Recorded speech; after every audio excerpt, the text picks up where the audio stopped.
مسیح یسوع کے نام میں آپ سب کی خدمت میں سلام عرض کرتا ہوں۔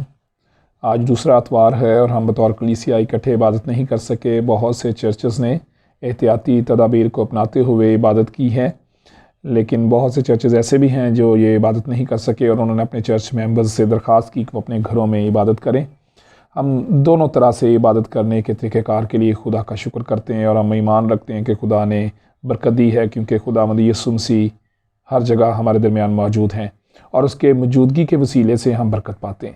ہماری یہ مسیحی ایمان کے مشق کا حصہ بن چکا ہے کہ ہم خدا کے گھر میں جائیں اور عبادت کریں، اور اس عبادت کا ایک اہم حصہ ہدیہ ڈالنا بھی ہے۔ لوگ عبادت کرتے ہیں، کلام سنتے ہیں، دعا مانگتے ہیں، حمد کرتے ہیں، لیکن ساتھ ہی ساتھ ہدیہ ڈالنے کو اپنا ایک بوجھ اور شکر گزاری کرنے کا طریقہ محسوس کرتے ہیں۔ میرے ساتھ کچھ لوگوں نے اس بات کو شیئر کیا کہ جہاں ہم عبادت کو مس کرتے ہیں، وہاں ہدیہ ڈالنے کے حوالے سے بھی ہم بوجھ محسوس کرتے ہیں کہ ہم اس قابل نہیں ہو سکے کہ خدا کے گھر میں ہدیہ جات لا سکیں۔ میں آپ کو ایک چیلنج دینا چاہتا ہوں۔ خدا نہ کرے کہ ایسے حالات ہوں، لیکن ہم نہیں جانتے کہ اگر کرونا وائرس نے زیادہ زور پکڑا اور حکومتی سطح پر لاک ڈاؤن کا اعلان کر دیا جائے، ان حالات کے لیے ہمیں خود کو بھی تیار کرنے کی ضرورت ہے۔ اور ایک چیلنج یہ ہے کہ آپ کے ارد گرد بہت سے ایسے لوگ ہوں گے جو یومیہ اجرت کی بنیاد پر کام کرتے ہیں۔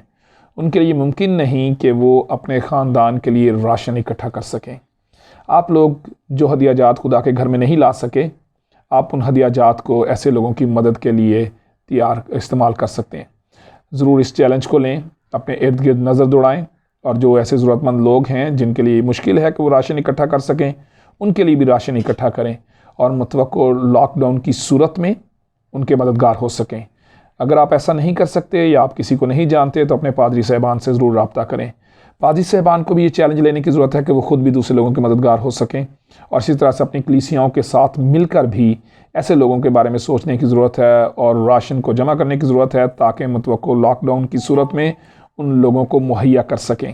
یہ ایک بڑا چیلنج ہے اور خداوند یسوع مسیح کی تعلیم بھی ہے۔ مقدس متی رسول کی معرفت لکھی گئی انجیل کا 25واں باب ہمیں لوگوں کی، ضرورت مندوں کی، بھوکوں، پیاسوں، قیدیوں، مسافروں کی، جن کے پاس کپڑا نہیں ہے، ان کی مدد کرنے کے لیے تیار کرتا ہے۔ اس چیلنج کو ضرور لیں، اور وہ ہدیہ جات جو خدا کی حضوری میں آپ نہیں دے سکے، اس بوجھ کو اگر آپ محسوس کرتے ہیں تو اس ہدیے کو، اس پیسے کو لوگوں کی مدد کے لیے استعمال کریں تاکہ آپ دوسرے لوگوں کے مددگار ہو سکیں۔ یہ ایک مشکل وقت ہے جس میں اکٹھے ہونے کی ضرورت ہے۔